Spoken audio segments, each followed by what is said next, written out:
మాధవ్ మంచి కోసం, ఇంటి కోసం ఇంటి కోడలు మహాలక్ష్మితో పున్నమి పూజ చేయించమని పంతులు చెప్పారని సతీష్ చెప్తాడు. మహా అలాంటి కష్టమైన పూజలు చేయలేదు అని ఇంట్లో అందరూ మహాకి ఆ పూజ చేయొద్దు అని చెప్తారు. మహా మాత్రం చేతిలో నిప్పు కుండలు పట్టుకొని ప్రదక్షిణలు చేస్తా అని అంటుంది.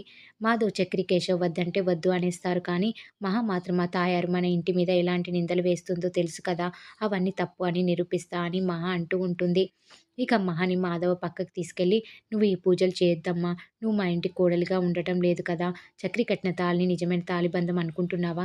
చక్రిని నీ భర్తగా అంగీకరిస్తావా? లేదు కదా! నువ్వు నిజంగా మా ఇంటి కోడలిని అనుకొని చేస్తేనే ఫలితం ఉంటుంది. అలా కాదు అని చేస్తే ఫలితం ఉండదు. నా మాట వినమ్మా. అనవసరంగా నిన్ను నువ్వు కష్టపెట్టుకోవద్దు" అని మాధవ్ చెప్పి సతీష్‌తో తానే పూజ చెయ్యదు, ఏర్పాట్లు ఏం చేయొద్దు అని అంటాడు. మహా మహా రాత్రి మాధవ్ మాటలు తలుచుకొని ఆలోచిస్తూ ఉంటుంది. చక్రి మహాని చూసి మాధవ్‌తో అనవసరంగా పూజ గురించి చెప్పి తప్పు చేశామేమో అన్నయ్య అని అంటాడు. తనకి వద్దు అని చెప్పాను. చెయ్యదులే అని మాధవ అంటాడు. ఇక మరోవైపు శైలుకి తన స్నేహితుడితో పెళ్లి చేయాలని శైలు, అన్నయ్య వరాలు అనుకుంటారు. గుడిలో పెళ్లికి అన్ని ఏర్పాట్లు చేసేశా. శైలుని ఎలా అయినా గుడికి తీసుకొని రమ్మని తల్లితో చెప్తాడు. కేశవ్ వాళ్ళకి తెలిస్తే ప్రాబ్లమ్ అవుతుందని శైలు తండ్రి అంటే, అంతా నేను చూసుకుంటా అని కొడుకు ధైర్యం చెప్తాడు. మరోవైపు మాధవ టీ చేసి తమ్ముళ్ళకి ఇస్తాడు. గాయత్రి రావడంతో మాధవ గాయత్రికి కూడా టీ ఇస్తాడు. ఇక గాయత్రి చిట్టెలు కానీ కన్నని ఏడిపిస్తూ ఉంటుంది. మీ అందరితో ఇలా అల్లరి చేసి ఎంత కాలం అయిందో అని గాయత్రి అంటుంది. బావ నువ్వు కూడా పెళ్లి చేసుకో అని అంటే, నా పెళ్లి కోసమే ఈ పూజలు అంతా అని మాధవ అంటే, నేను ఖచ్చితంగా మొక్కుకుంటా బావ.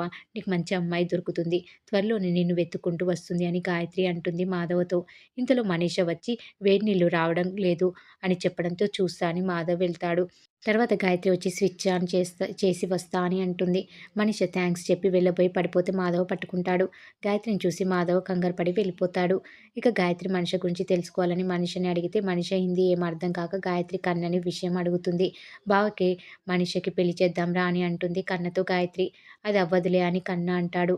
వాళ్ళిద్దరికి పెళ్లి చేస్తే బావుంటుంది అని గాయత్రి అనుకుంటూ ఉంటుంది. ఇక మరోవైపు శైలు కేశవకి కాల్ చేసి మాట్లాడుతుంది. ఇంతలో వరాలు శైలుతో గుడికి వెళ్దాం పద. మీ నాన్న నీ గురించి ఏదో హోమం చేయాలని మొక్కుకున్నారంట. త్వరగా చీర కట్టుకొని పద్ధతిగా రెడీ అయ్యిరా అని చెప్తుంది. తండ్రి పరువు కోసమని వరాలు చెప్పడంతో శైలు సరే అంటుంది. మరోవైపు గాయత్రి చేతుల్లో నిప్పుల కుండ పెట్టుకోవడానికి రెడీ అవుతుంది. మాధవ్ చూసి గాయత్రితో చేతులు కాలిపోతాయి కదా వద్దు అని అంటే, తప్పదు బావా అని అంటుంది.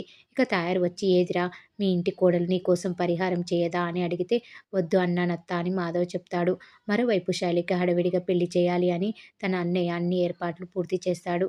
మరి ఏం జరగబోతుంది అనేది రాబోయే ఎపిసోడ్‌లో తెలుసుకుందాం.